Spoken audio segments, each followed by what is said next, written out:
What's up, guys and girls? We're going to do a song reaction for you. This is Two Sticks. My name is Scott. I'm Belida. And we haven't seen you in a while. Sorry about that. We've both been busy.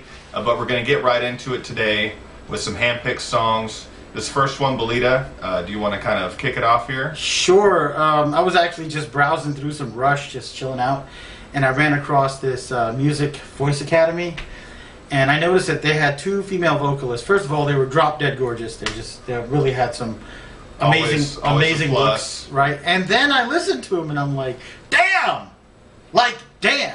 right? So we decided to do all covers this week, and Sara Loera is going to do Roundabout. I've never heard this before. Have you heard this before? Never heard this before. But we are both familiar with the original song. Hell yeah. So, yes, Roundabout, great song. We thought about doing it for the channel, but we just didn't get to it, forgot about it. So we're going to do this vocal cover here and see what's going on with it. See if she's got the chops to pull it off. Yeah, this is Sara Loera, Roundabout. Oh, just that intro.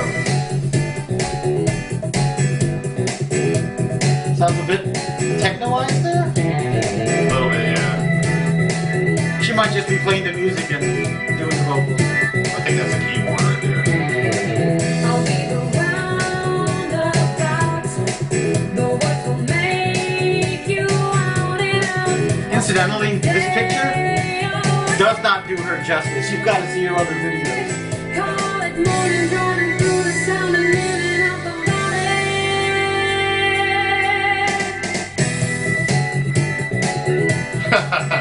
It's almost like the MIDI version. Remember, like,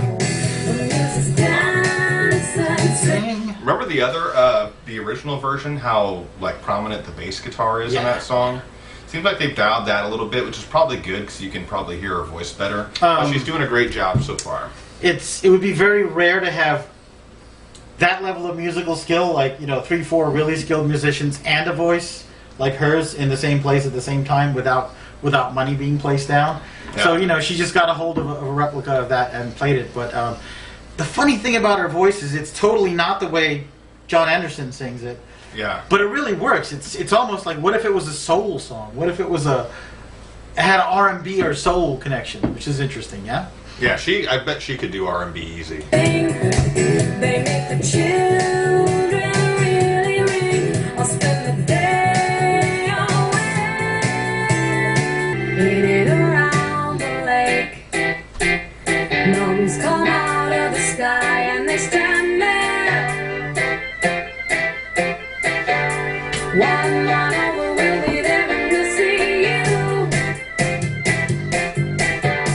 Tens of summers will be there and laughing too. With you.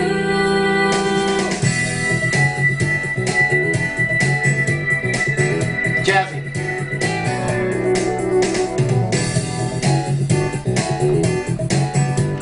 I really wish they had her live performance film.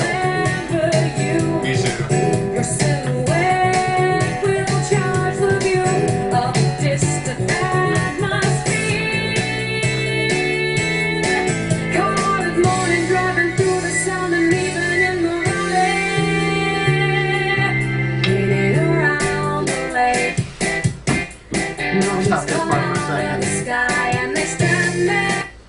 This part, I feel like this is, again, Sarah, we love you, so, but I feel like this is the one part where she's a little bit subpar. You know why? Because I've heard the song 1,000 times. I've heard it live, okay?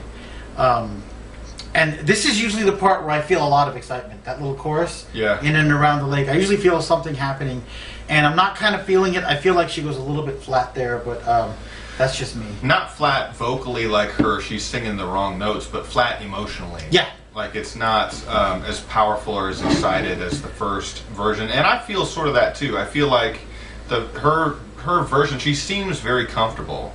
Like she doesn't seem like she's really putting too much emotion and power into the vocals, and so but she's hitting the right notes.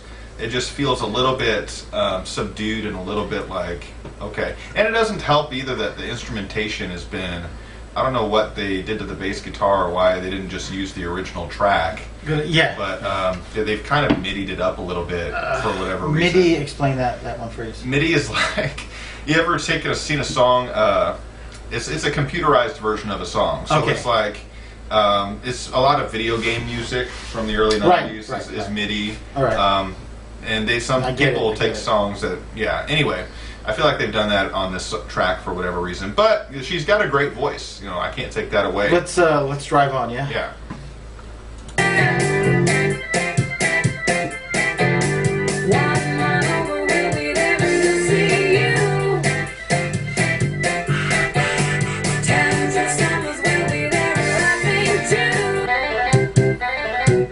I love that part, man. Part always gets me.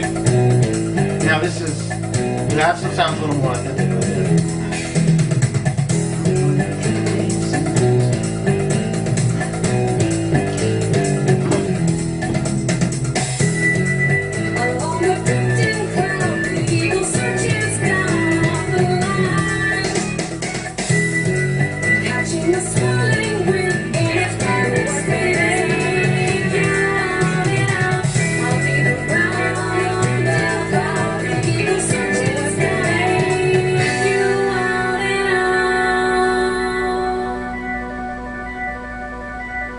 In and around the lake, Good one. Yeah, wasn't that moons cool? come out of the sky and they stand there.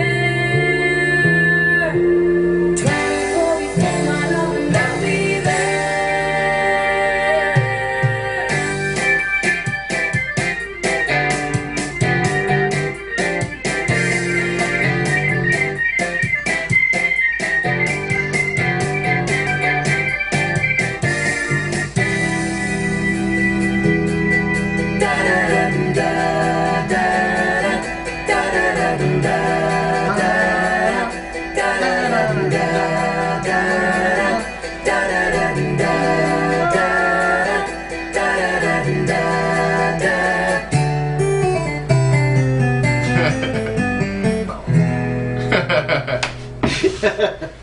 Okay, couple things jumping out at me right here. Well, first of all, let us separate the music from the singing, because as you said, the midified music. You know what I mean? Right. Yeah. Obviously, you are lacking the complexity and the power of the original, for sure. All right, but the voice. I mean, she's got a great voice, and it's actually like one thing I worry about is I believe that there's certain music in the classic rock genre in certain eras that's timeless, you know, and I'm worried that as the generations go by, it just gets lost and forgotten, and you know, like Yes is such a unique thing, you know.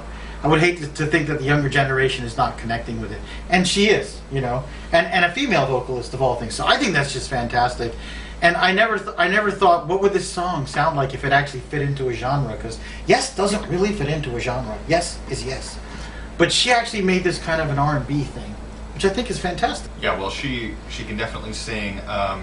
The song, I really thought it started to pick up a little bit once they started the multi-layering of her vocal tracks. Did you notice that? Yeah. Like 2/3 of the way through. Yes. And then after that, the music kind of tapered off and got real quiet all of a sudden, and the acoustic guitar came in, and then it kind of just slowed down and got really just smooth, relaxed, and definitely not the vibe I think of when I hear the original. No. But I thought they pulled it off well. I thought they created a different interpretation of the song, and her vocals were great. I want to see her with a band playing this track, and then also a live version, like you said. I think we she have would kill that.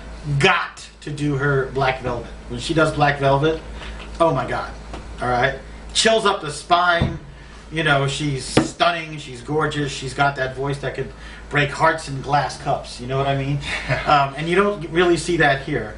But here's what I think is her biggest struggle with this rendition, okay, is the lyrics, okay? The lyrics mean something, and if you go back into the history of Yes, it was basically John Anderson and maybe the other band members riding through the countryside of England or Wales or Scotland or something, and they had this experience. You're like, this is incredible. You got mountains and eagles and all these things, and Right. and so when you go back in the studio and you remember what it feels like from the heart, you're trying to express this awe and wonder at this drive through the countryside.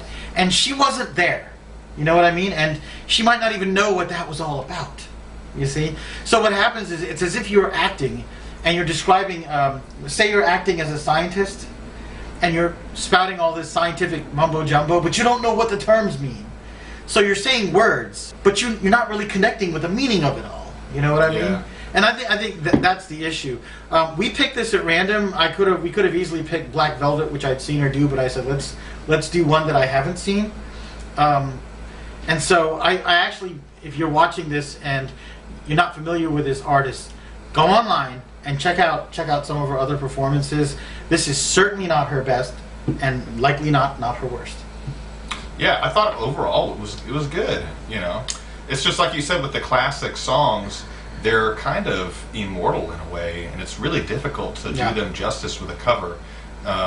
You know, congratulations to her for having the courage to actually attempt something like that song, because I think it is a little bit out of her typical genre. I would imagine, but overall, I thought it was done well. I think like we have to separate her voice from the music, because her voice was good, but I like as musically, as far as the instrumentation, I like the original a lot better. But that's my opinion. So I'm just happy that newer generations of musicians are connecting with this and putting their own interpretation on it. If a rap group wants to do Roundabout, you know, I'm going to be like, what the hell is this? But you know what? Part of me is going to be, yeah, it's evolving, it's moving on. At least they're listening to it, you know. Right. You So, know. but that's really it, guys. That was a cool song. I hope you guys enjoyed it. If you liked it and dug the video, be sure to like, comment, subscribe below. For Two Sticks, my name is Scott. Belida. And we'll see you guys next time. All right.